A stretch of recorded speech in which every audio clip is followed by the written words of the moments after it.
Ligne droite, l'éclairage du jour. Vous vous rappelez, hier ensemble, nous avons déjà évoqué cette France Orange Mécanique, ces faits quotidiens qui arrivent en France, pas si loin de chez vous, avec des kalachnikovs et autres armes d'attaque, des volontés délibérées de tuer toute personne qui gênera le bon fonctionnement en général d'une vente de drogue, même les policiers. Bonjour Laurent Burton. Bonjour. Vous êtes journaliste, romancier, essayiste et auteur du célèbre livre La France Orange Mécanique et dernièrement, le dernier je crois, Éloge de la Force. Et puis il y avait d'autres livres comme Guérilla. Je voudrais refaire avec vous un petit récapitulatif rapide parce qu'on en aurait pour des heures si on reprenait tous les faits de ce qui s'est passé dernièrement et aborder avec vous les solutions. Avant-hier, la prise d'otage des deux gardiens de prison, dans la prison de Condé-sur-Sarthe. Un prisonnier réputé dangereux qui s'est déjà pris à des gardiens armés d'une lame de 15 cm et qui aurait pu coûter la vie à ses gardiens. Dimanche, des policiers de la BAC Nord à Marseille qui ont été visés par des tirs de Kalachnikov. Il faut dire que ces policiers se sont heureusement jetés à terre pour éviter de justesse les balles, mais les balles sont venues s'abattre sur le mur contre lesquels les policiers étaient appuyés quelques secondes avant. Voilà, on voulait abattre du flic. Le même jour, dans le même arrondissement de Marseille, des boules de pétanque, tout simplement. Des pavés ont été jetés depuis les toits sur des véhicules de police.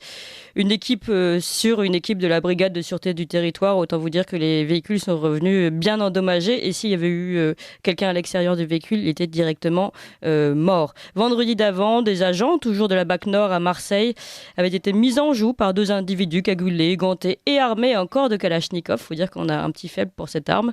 Dans un hall d'immeuble du quartier de la Brigade. Bon, et puis ils ont fini les jeunes par prendre la fuite. Et puis il y a aussi cette histoire de Ryan qui s'est fait filmer en volant un camion de pompiers et puis qui a pris d'ailleurs seulement un stage de citoyenneté, un rappel à la loi. Ce jeune homme, ce jeune comme on dit, a été replacé en garde à vue pour menace de mort avec Jean-Michel Blanquer. On voit à côté de lui sur une vidéo un jeune qui montre son arme de poing. Voilà. Et puis à Lyon, un couple traité de fils de pute de blanc. Voilà, je dis les mots. Et il faut en parler, et on en parle avec vous, Laurent Burton. Vous avez été l'un des premiers à alerter sur la situation de cette France Orange Mécanique en France. Voilà, là on est en plein dedans, non ? Oui, le livre, c'était quand même déjà c'était en 2013. Oui, tout à fait. Donc ça date un peu et malheureusement les jours se suivent et se ressemblent assez tristement. Là, en plus, on parle que d'une partie très saillante, celle qui va jusqu'aux médias. Exactement. Et voilà, l'ampleur de la réalité est toujours aussi préoccupante. Même les chiffres officiels, là, en conviennent. Vous avez vu la dernière livraison des chiffres officiels du gouvernement. Ils sont extrêmement mauvais depuis le début du quinquennat. On a une sorte de progression vraiment, vraiment effrayante des atteintes aux personnes en particulier, les fameuses agressions, les fameuses violences coups physiques. Et blessures volontaires. Voilà, les coups et blessures volontaires qui sont en pleine explosion. Et encore, ce sont les chiffres officiels qui ne tiennent compte que des plaintes déposées. Et malheureusement, on avait un très bon indicateur pour mesurer un peu toute cette insécurité qui était l'Observatoire de la délinquance et des réponses pénales, malheureusement qui a été dissous par Édouard Philippe. Peut-être l'indicateur était devenu trop gênant parce qu'il montrait qu'en France, en 2018, donc c'était le dernier rapport date de 2018, on atteignait 2400 violences physiques par jour, on atteignait 275 viols et tentatives par jour. Donc l'ampleur de cette insécurité, je mets des guillemets, est vraiment stupéfiante. Et surtout, la réponse judiciaire qui est apportée derrière, pour ces 2400 agressions, vous avez 200 procès. Et pour ces 275 viols et tentatives, vous avez 3 procès. Donc on constate, voilà, quand on est un violeur en France, le niveau d'impunité, en fait, dans 99% des cas, on ne se retrouve même pas devant la justice. Donc bien évidemment, on ne peut pas dire que le crime profite, mais en tout cas, disons que pour des individus totalement asociaux, c'est très tentant. Parce que la réponse, on le voit, quand il y a réponse, en plus, elle est parfois ridicule. On peut s'amuser à voler un camion de pompiers, dans un camion de pompiers en intervention, on peut les insulter, on peut menacer les policiers de mort et s'en sortir avec un rappel à la loi, un stage citoyen ou des choses comme ça. Oui, des choses terribles, des peines terribles comme celle-ci. Et puis d'ailleurs, on peut en rajouter, je rajoute de l'eau à votre moulin. Il y a ces jeunes qui ont avoué hier, je crois, avoir été recrutés par des trafiquants de drogue pour caillasser la police et lutter contre l'intervention de la police. Et ça, c'est pareil, c'est des jeunes, donc a priori des mineurs. Et comme on sait que ces mineurs ne craignent rien, comme ils savent qu'ils ne craignent rien, ils sont recrutés, puis ils gagnent quand même, j'imagine, leur vie comme ça tranquillement. Donc il y a quand même un problème d'impunité, vous le dites, mais notamment au niveau des mineurs, pas seulement, mais les mineurs posent un vrai problème aujourd'hui. Ah oui, c'est un filon, c'est le nouveau filon de la délinquance. C'est vrai qu'ils sont très protégés juridiquement. Même pour des actes très graves, ils ont des peines qui seront très très amoindries par rapport déjà à celles qui sont prononcées pour les adultes. Et c'est vraiment très pratique parce que tout est fait pour bloquer la vérification. Est-ce qu'ils sont réellement mineurs ou Oui, non? il y a Parce que cette question-là, quand, oui. voilà, parce que quand des tests osseux sont menés sur les fameux mineurs non accompagnés, on Mm, s'aperçoit qu'à plus de 90% des cas, ils sont bien majeurs. mm. Donc, enfin, c'est tout un énorme pan de problème auquel les policiers doivent faire face. Et pour le coup, enfin, leur travail clairement est annulé par la justice puisqu'ils amènent chaque jour des dizaines de ces individus pris en flagrant délit, interpellés, enfin, de manière évidente. Et le lendemain, ils savent très bien qu'ils vont les retrouver pour de nouveaux faits de violence, de vol, etc. en réunion. Enfin, en plus, c'est la délinquance qui est vraiment extrêmement visible et gênante au quotidien parce que ce sont des atteintes directes aux personnes, ce sont des vols à la roulotte, enfin, ce sont des actes de vandalisme.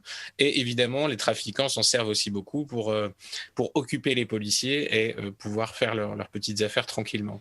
Alors, la Donc justice, il y a là ouais. un problème énorme. Ouais, ben, alors on va en parler de cette justice qui n'est pas assez punitive. En tout cas, c'est ce que nous disent beaucoup de policiers. On en avait encore un hier qui nous expliquait que ça servait à rien pour le policier d'arrêter tous ces jeunes dont on parle, puisque 2 jours après, souvent même, ils ressortaient avant même qu'ils aient fini leur procédure administrative, eux, de finir de taper toutes les informations à rentrer sur leur ordinateur. Alors, pourquoi on n'arrive pas à avoir une volonté, une vraie volonté gouvernementale pour arriver à des peines sérieuses contre ces délinquants et ces criminels? Vous parliez tout à l'heure de l'Observatoire de la délinquance qui a été dissous. Pourquoi on veut casser le thermomètre plutôt que de voir en face les vrais problèmes qui sont en train de... Avant, on a essayé de les cacher sous le tapis, mais là, ils émergent tellement qu'ils nous rattrapent. Et regardez les attaques qui ont émergé après le film Bac Nord. Toujours la même rengaine. Il ne faut pas faire le jeu du RN. Mais là c'est plus le problème. En fait, c'est que la réalité est pire que Bac Nord. La réalité est pire que la fiction. Comment on peut expliquer ça? Absolument, absolument. Mais en fait, on a comment la formation politique depuis quelques décennies consiste à communiquer essentiellement. On n'est pas là pour agir. On apprend au cadre des partis que de toute façon les faits par définition peuvent nous échapper et donc bon, on ne peut pas les contrôler et on n'a pas envie d'impliquer beaucoup de moyens, d'énergie, de prendre des risques pour y faire face. Et donc, on préfère essayer de communiquer sur ces faits, en essayant de retourner toujours l'actualité à notre avantage. Là, malheureusement, effectivement, c'est devenu trop voyant. Même les médias, les grands médias traditionnels qui étaient très silencieux sur le sujet ne peuvent plus faire l'impasse là-dessus. Ils sont obligés d'y venir et d'en parler. Et donc, les politiciens se rendent compte que voilà, rien n'a été fait.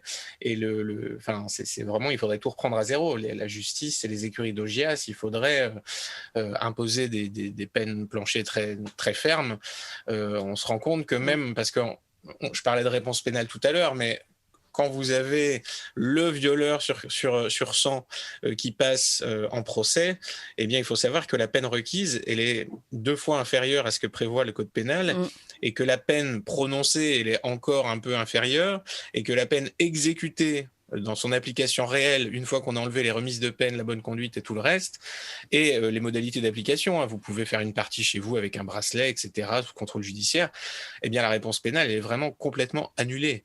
On parlait de ces jeunes tout à l'heure. On a des émeutiers en France qui sont condamnés à des travaux d'intérêt généraux, des choses comme ça. Et effectivement, c'est plus une peine pour le policier qui va se taper 2 heures de paperasse que pour ces gens-là. Donc, on est très très loin d'une volonté politique forte. On a complètement abandonné ce sujet justement au militantisme sociologique habituel, la culture de l'excuse, vous dire qu'il faut avant tout travailler la réinsertion, l'accompagnement, etc.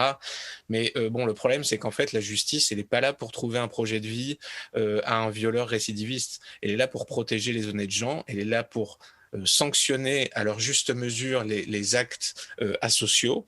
Et l'État aujourd'hui ne fait plus du tout ce travail. C'est une faillite vraiment majeure de l'État.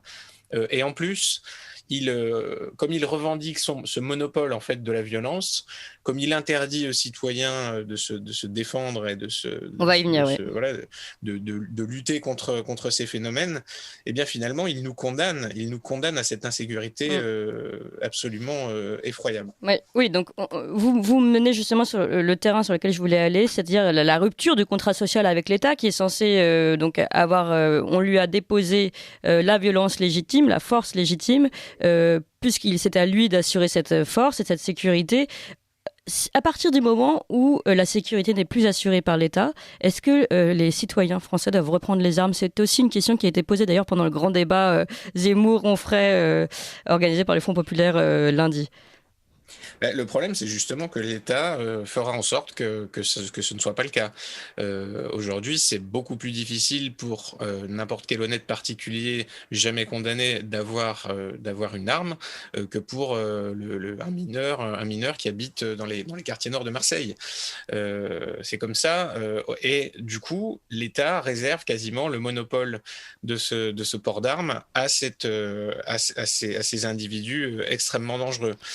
Mais vous avez quand même Donc, remarqué que l'augmentation des inscriptions au tir sportif, il y a eu une vraie augmentation d'inscriptions au tir sportif, donc c'est-à-dire on a le droit d'avoir une arme pour le tir sportif, et l'augmentation des permis de chasser. Moi j'avais fait une enquête là-dessus. Beaucoup de ces personnes qui s'inscrivent pour le permis de chasser s'inscrivent pour avoir le droit d'avoir une arme.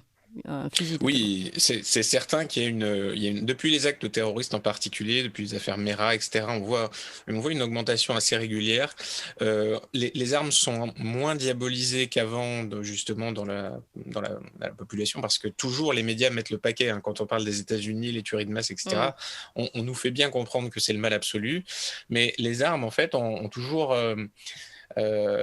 amené quelque part à une forme de liberté justement pour se défendre contre toute dérive tyrannique des États. Et d'ailleurs, au temps de la Révolution française, il était évident que les citoyens devaient tous être armés pour se prémunir d'un éventuel retour de tyrannie. Et là, l'État a fait tout le contraire. Il a patiemment désarmé ses concitoyens. Il a rendu l'accès aux armes assez compliqué. Le port d'armes est interdit en France. Hein. Vous pouvez, sauf certains cas très particuliers, vous pouvez en détenir, mais vous n'avez pas le droit de vous promener avec. Et encore une fois, ça vous donne un retard considérable sur ces individus qui sont armés de couteaux, de kalachnikovs, etc. Oui. Donc, la volonté de l'État, elle est on le voit, elle n'est pas d'appliquer la loi, elle n'est pas de résoudre l'insécurité. Ce sont ses missions historiques majeures. Il a failli dans ses missions. Donc, pourquoi conserve-t-il le monopole de la force, de la violence, des armes, si ce n'est pour se protéger de son propre peuple et de sa colère, qui est totalement légitime pour le coup face à cette situation.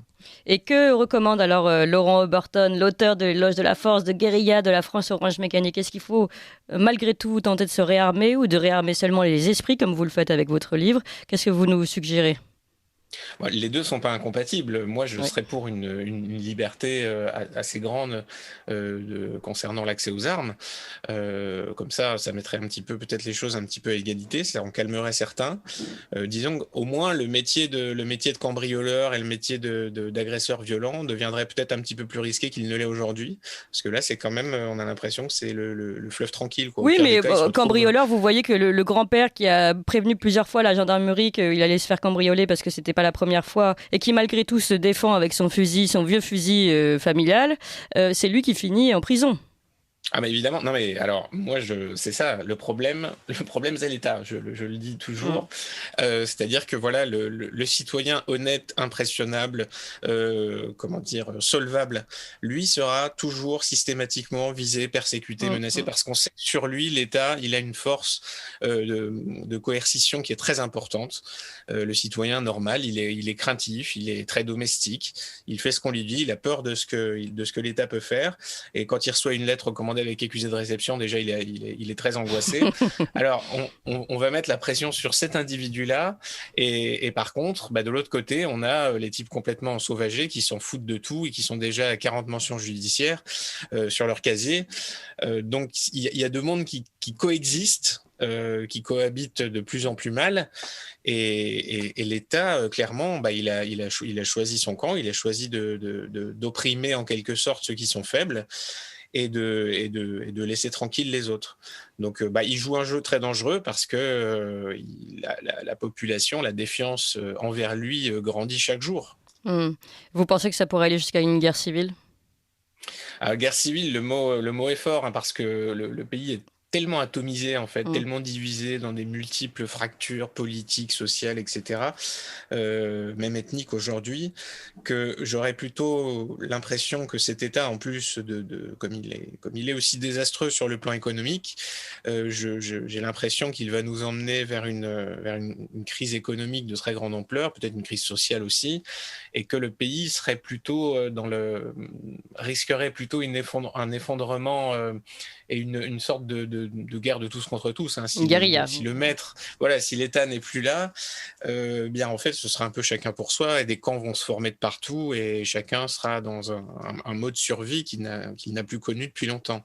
Mais en tout cas, cet effondrement de l'État, en tout cas, s'il n'est pas brutal et massif, il sera progressif, ce sera une longue agonie et peut-être que d'ici quelques décennies, il ressemblera tout à fait à un État d'Amérique du Sud ou presque même d'Afrique du Sud. Et donc, c'est-à-dire de plus en plus corrompu, de plus en plus, en fait, une sorte de mafia parmi d'autres, et tentant de garder en fait cette espèce les monopoles qu'il a pour en fait, l'État, c'est une sorte d'oligarchie, hein, c'est le régime d'une oligarchie, et qui va s'accrocher à ses privilèges et au droit d'en faire, mais ça ne durera pas éternellement.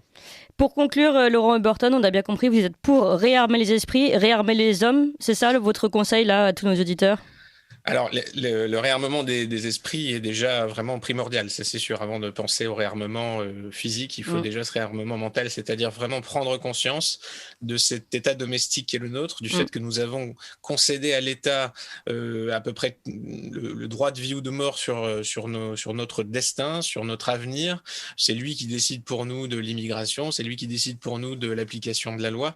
Donc ça, il faut vraiment en prendre conscience, il faut complètement vacciner les esprits contre cet état d'attente et de dépendance. La politique en est une démonstration. On est tous là à espérer un miracle, un sauveur. On espère tout de l'élection, mais c'est encore une fois remettre une pièce dans la machine. Et c'est ce système entier qu'il faudrait changer. Mais pour ça, il faut d'abord changer les esprits, les rendre prêts à cette évolution en quelque sorte vers l'âge adulte. D'accord. Merci beaucoup Laurent Burton. Éveillez-vous, réveillez-vous et soyez prêts. C'est un peu ce qu'il nous dit. Et puis n'oubliez pas de réarmer votre esprit et pourquoi pas vos maisons. Merci beaucoup Laurent Burton. Je rappelle, la France Orange Mécanique Sharing, Éloge de la Force aussi, Sharing et Guérilla. Voilà, quelques lectures pour ce week-end. Merci encore. 7h, 9h sur Radio Courtoisie, suivez la ligne droite.